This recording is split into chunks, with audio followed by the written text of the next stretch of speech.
আমার চরিত্রের খুব রাগ, তো সেই ক্ষেত্রে একটুখানি ধমকি টমকি দিয়েছি ওর চরিত্রকে, ওকে দিইনি, ও বলতে পারবে না যে ধমকি দিয়েছি। একটা চরিত্র, আমি তোমাকে যেটা বললাম যে আমাদের গল্পটা থ্রিলার, তো যতটুকু দেখানো হচ্ছে তার থেকে অনেকটা বেশি অন্ধকার চরিত্রগুলো রয়েছে। তো আমাকে প্রাণোচ্ছল দেখাচ্ছে মানে যে আমি খুব ভালো তা নয়, আর ও যে খুব রাগী তার মানে ও যে খুব খারাপ তাও নয়। এইটাই হচ্ছে বিষয়। এবার থ্রিলারে কি হয়, আমরা বেশি কিছু বলতে পারি না, তো সেই ক্ষেত্রে যেটুকু দেখেছি বা যেটুকু মানুষজন দেখেছে তার মধ্যে থেকে অনেক ধরনের গল্প হতে পারে। তো সেইটা কি, সেটা অ্যাকচুয়ালি হলে গেলে জানা যায়। রোম্যান্টিক নামটার পেছনে সৌমিত্র স্যার খানিকটা হাত ছিল অনেকটাই। একটু বলো, শেয়ার করো। সৌমিত্র সেই বলুন। এইটা এইটা কি বলবো আর, মানে এই গল্পটা অ্যাকচুয়ালি রূপকদা 3-4টা নাম বলছিলেন এবং আমি হুট করেই এই কথাটা বলেছি। তারপর আমি একদিন পর শুনলাম যে ওরা ওই নামটা পছন্দ করেছে, বাট সেটা পয়েন্ট নয়। এটা আমি বলবো যে যখন অডিয়েন্স দেখবেন পুরো গল্পটা, যখন স্টোরিটা দেখবেন সিনেমার পর্দায়, তখন তাদেরই মনে হবে যে 10ই জুন ইটসেলফ আ ক্যারেক্টার। তো এটাও তারাই হয়তো নামটা দিয়ে দিত, সেটা এমন বড় কিছু নয়। পরের কোয়েশ্চেন, মানে স্ক্রিপ্ট পড়লে কয়েকটা জিনিস মাথায় আসে, তার মধ্যে 10ই জুনটা মাথায় আসে। তো সেক্ষেত্রেই ও বলেছিল যে এই ছবির নাম 10ই জুন হতে পারে। সেখানে গিয়েই সবাই আমরা বলেছি যে হ্যাঁ, এটা কেন আগে মাথায় আসে, সেই জন্যই 10ই জুন। সত্যি অনেক অসুবিধার মধ্যেই অ্যাকচুয়ালি শুটিংটা হয়েছে। যে গানের শুটিংটা আমরা করতে গেছিলাম, তো সেক্ষেত্রে তখন বৃষ্টি পড়ছিল, মানে ওই ওয়েট অ্যান্ড ওয়াচ টাইপের ব্যাপার হয়ে গেছিলো। আমরা জানি যে পাহাড়ে বেশিক্ষণ সূর্য থাকে না, হ্যাঁ, সানলাইট বেশিক্ষণ থাকে না, তো সেক্ষেত্রে আমাদেরকে অন আর টোজ থাকতে হয়েছে যাতে আমরা মানে পুরো সময়টার সদ্ব্যবহার করতে পারি, এবং আলটিমেটলি কী হয়েছে সেটা তো মানুষ জানাবে। তো বৃষ্টির মধ্যে অনেক অসুবিধা হয়েছে, কিন্তু আমার মনে হয় ভগবান সাথ দিয়েছে বলে যখনই আমরা চেয়েছি তখনই কিন্তু অনেকটা খাটনি করার পর যে এবার বৃষ্টিটা একটু কমুক তারপর কমে গেছে। কিন্তু ফাইনালি আমরা যেরকম শট চেয়েছিলাম সেরকম শটগুলো পাওয়া গেছে। তো গানটা যখন আসবে আপনারা সেই গানটাও খুব ভালো লাগবে। বৃষ্টি সৌরভদা কি লেগ পুল করেছে সৌমিত্র, মানে যেটা জেনারেলি করে? আমরা দুজনে লেগ পুল করতাম, এবং কি হয় আমরা একসাথে তো সবাই পাহাড়েও কাটিয়েছি, পাহাড়েও আমরা সবাই খুব মজা করে শ্যুট করেছি।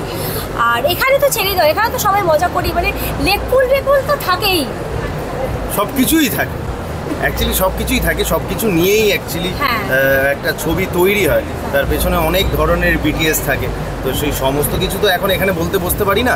হ্যাঁ, এইটুকু বলতে পারি যে 10ই জুন আমাদের বিশ্বাস যে আপনাদের সবার ভালো লাগবে। তো সেক্ষেত্রে প্লিজ যখন রিলিজ করবে, জানুয়ারিতে রিলিজ করবে, প্লিজ হলে গিয়ে ছবিটি দেখবেন এবং অবভিয়াসলি জানাবেন যে কেমন লাগবে।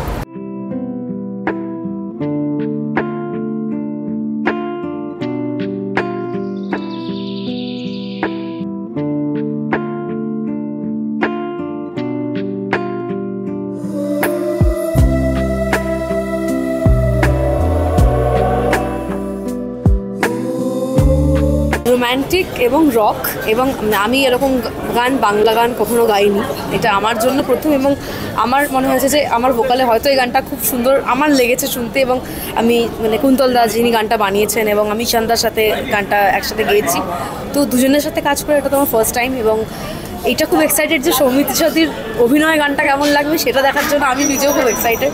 তো প্লিজ আপনারা সবাই দেখবেন এবং আশা করছি আপনাদের গানটা ভালো লাগবে। সঙ্গ দিচ্ছে না কিন্তু হেল্প করছে, বাঁচানোর চেষ্টা করেছে অনেক।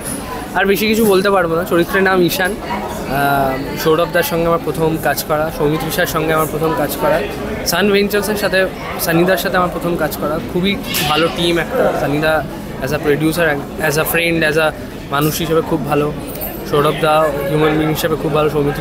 সৌমিত্রিষার সঙ্গে আমি স্ক্রিন শেয়ার করিনি সিনেমাতে, কিন্তু আমরা কথা বলেছি একসঙ্গে, অনেকটাই টাইম কথা বলেছি। একদিন শিডিউল ছিল আমাদের, ওদের শ্যুট ছিল, আমাদের শ্যুট ছিল না, আমার শ্যুট ছিল না।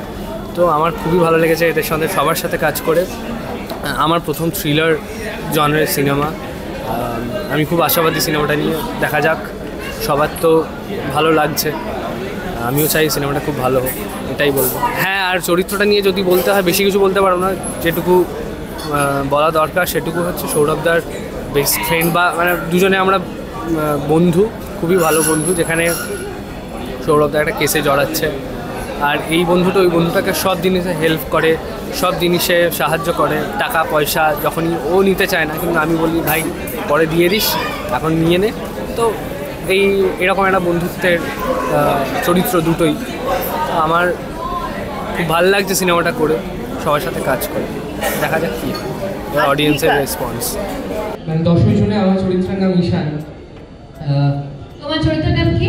ঈশান। আর আমাদের এই ছবিতে যে গান গেয়েছে সেও এসে গেছে, তার নাম কি বলো তো? ঈশান। Can we have a round of applause for ঈশান? জোরে হাততালি!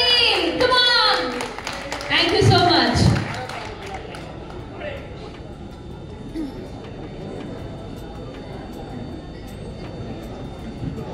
তো আমি বেশি কিছু বলতে চাই না।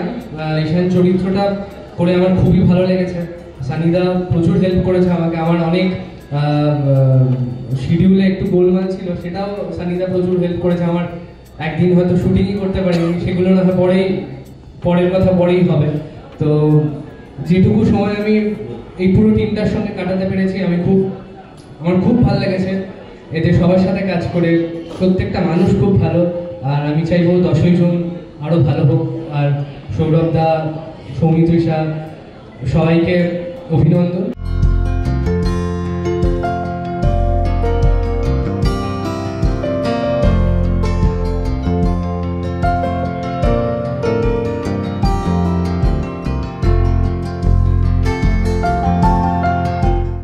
And please হাততালিতে চলতে থাকুক।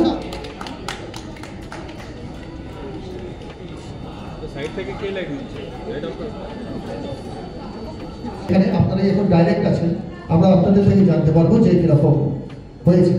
ধন্যবাদ। অনেক ধন্যবাদ আপনাকে আমাকে অপরচুনিটি দেওয়ার জন্য এবং একটা সুন্দর অ্যাসোসিয়েট হওয়ার জন্য। এই ছবিটা আমি করবো, বলছি তুই ছবিটা কাকে নিয়ে করবো? গল্পটা আমার বাবাকে আমি ফার্স্ট শুনি। আমার বাবা মিঠাই দেখেছিল। আচ্ছা, আমার বাবা মিঠাই দেখেছিল।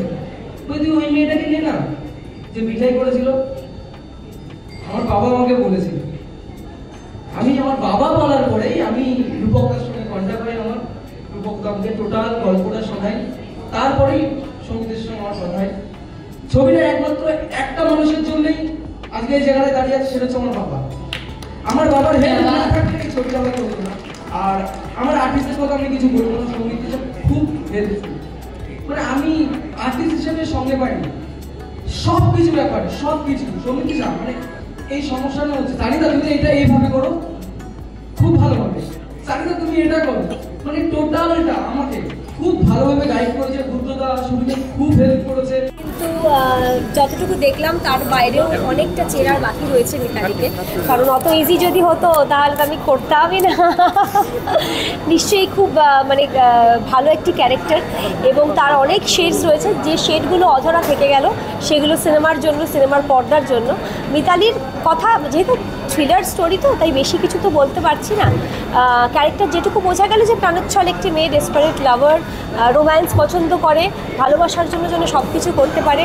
কিন্তু তার সাথেও আমাদের গল্পের কথা যদি বলো, তাহলে গল্পে দেখা যাচ্ছে যে খুন হচ্ছে, সৌরভদাকে পুলিশ ধরতে যাচ্ছে, ও পালাচ্ছে, এবং তারপর দরজাও বন্ধ হয়ে যাচ্ছে।